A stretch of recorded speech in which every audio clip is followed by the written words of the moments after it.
दोस्तों अगर आपके घर में भी बिजली है और छत वाले पंखे चले हैं तो ये वाला रेगुलेटर आप पहचान गए होंगे, क्योंकि आज से 20-25 साल पहले इस तरह के रेगुलेटर ही चलते थे। इसके बाद दोस्तों जो ये वाले रेगुलेटर आए, ठीक है जी, इसको कोई बटन वाला रेगुलेटर भी बोल देता था।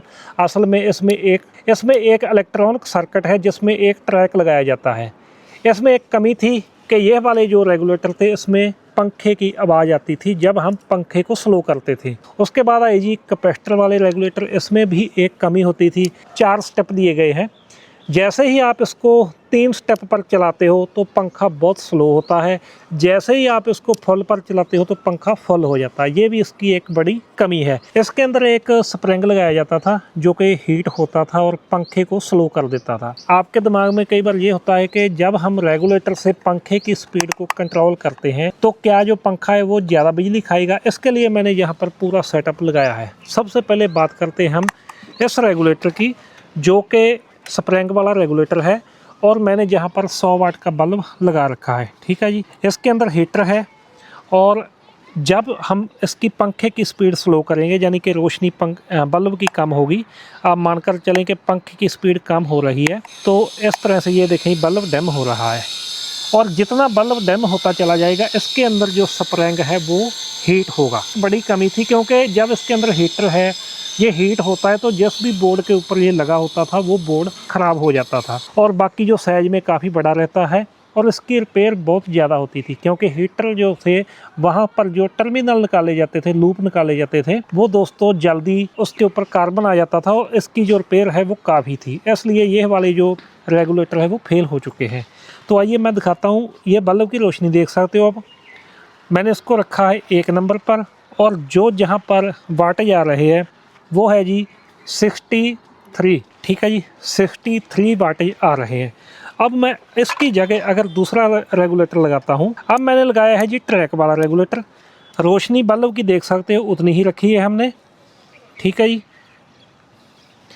अब जो जहाँ पर रिज़ल्ट हमारे सामने आया है वो है जी 48, जहाँ हम कह सकते हैं 50 वाट के आसपास, यानी कि जो ये वाला रेगुलेटर है ये 10 वाट ज़्यादा बिजली खा रहा है इसके मुकाबले। इसीलिए इसको बोला जाता था कि ये जो रेगुलेटर है ये खुद बिजली खाते हैं। अब इतना समय चलाने के बाद ही ये वाला जो रेगुलेटर है वो गर्म हो चुका है, क्योंकि जब ये रेगुलेटर आते थे उस समय जो पंखे थे वो भी तकरीबन 80 से लेकर 100 वाट तक के होते थे। इसके बाद आए जी ये वाले रेगुलेटर ट्रैक वाले।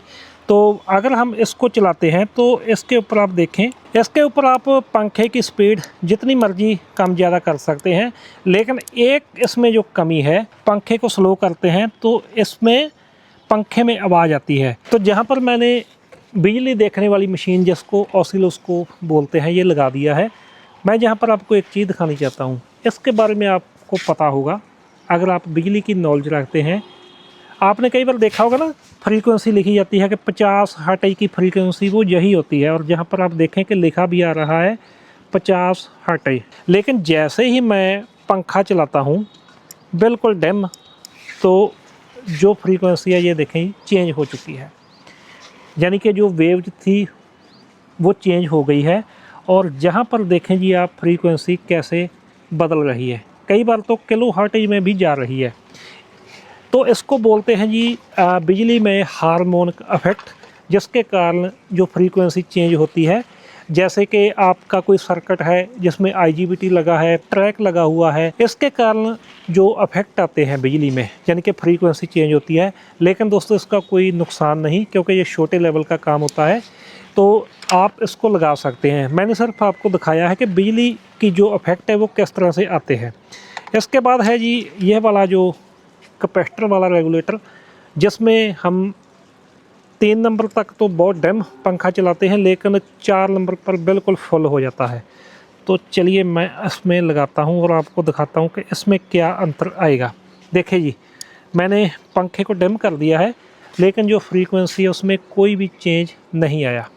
देखें आप, बिल्कुल जो उसकी फ्रीक्वेंसी देख सकते हो और जो उसकी वेव है वो भी बिल्कुल सही है। रेगुलेटर लगाने से पंखा ज़्यादा बिजली खाएगा, ये दोस्तों आपका एक वहम था, इसलिए मैंने ये क्लियर किया है कि रेगुलेटर अगर आप पंखा कम चलाते हो तो आपकी बिजली की खपत भी कम होगी और जो ये वाले मैंने आपको इफेक्ट दिखाए हैं, हो सकता है यूट्यूब के ऊपर आपने पहली बार ये वीडियो देखी हो। अगर आपने इस तरह की और भी वीडियो देखनी है, क्योंकि आने वाले समय में हम इसी तरह की काफ़ी वीडियो लेकर आएंगे, आप हमारे चैनल को सब्सक्राइब जरूर करेंगे। वीडियो देखने के लिए थैंक यू।